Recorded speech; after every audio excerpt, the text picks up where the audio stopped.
Jim Allister. Mr. Deputy Speaker, a substantial level of political knockabout is inevitable in a debate such as this. But I do have to say, when it degenerates to a punch and Judy, it's your fault, yes it is, no it's not. It's not really doing anything for my constituents who live in the moment of this government.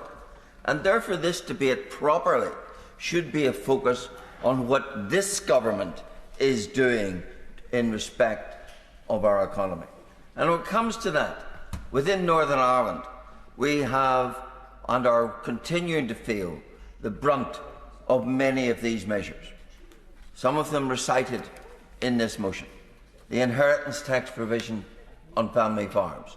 I agree entirely with the analysis that we had from the Right Honourable Member for Wetherby and Easingwold as to the depth and the long-term consequences that that is having on family farms.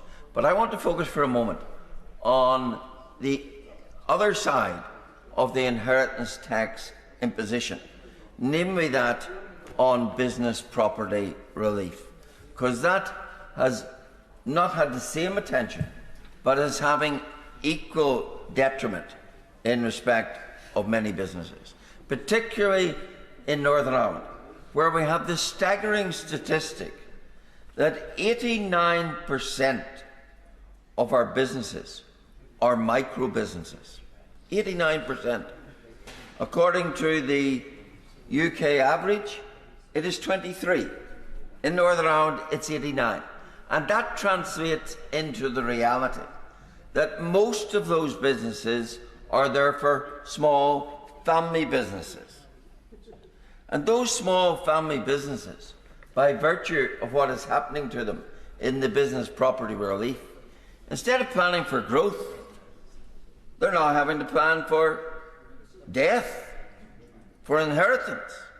And that is having a suppressive effect upon our economy. And then when you add the fact that we in Northern Ireland live subject to the pernicious Irish Sea border, with all the costs that that brings. I heard some honourable members lamenting that we got Brexit. Well, I lament the fact that in Northern Ireland we didn't get Brexit. We were left under the EU's clutches and controls. And let me illustrate it with a very practical illustration that's just come to light. Because in Northern Ireland we live under EU rules, we live under the GSR rules, the General Safety Regulations.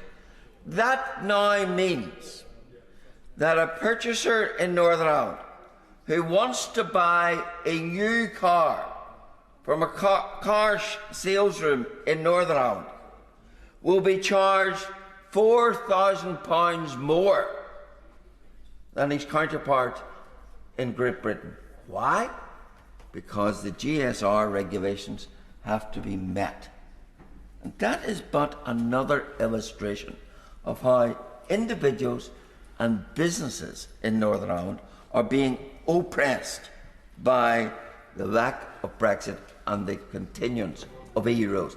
I've heard talk today about wonderful trade deals. Well, wonderful trade deals which mean that goods coming from those countries into Northern Ireland are treated as coming into the EU, and therefore, if there's a differential in tariff, they pay the EU tariff. You wouldn't pay it in GB. You might have zero tariff or 10% tariff. But if you're bringing those goods from the US or India into Northern Ireland, you pay the EU tariff. Some say you can claim it back. Well, if you go through the hideous paperwork of a reclaim, you can eventually, if you prove that goods you brought in will never end up across the border in the EU, you can eventually, after maybe a year, get a refund. What does that do for cash flow in any business? Those are the realities. And those are the realities from Northern Ireland that this government is refusing to face up to. It is causing trade diversion, and yet this government refuses lamentably to deal with it.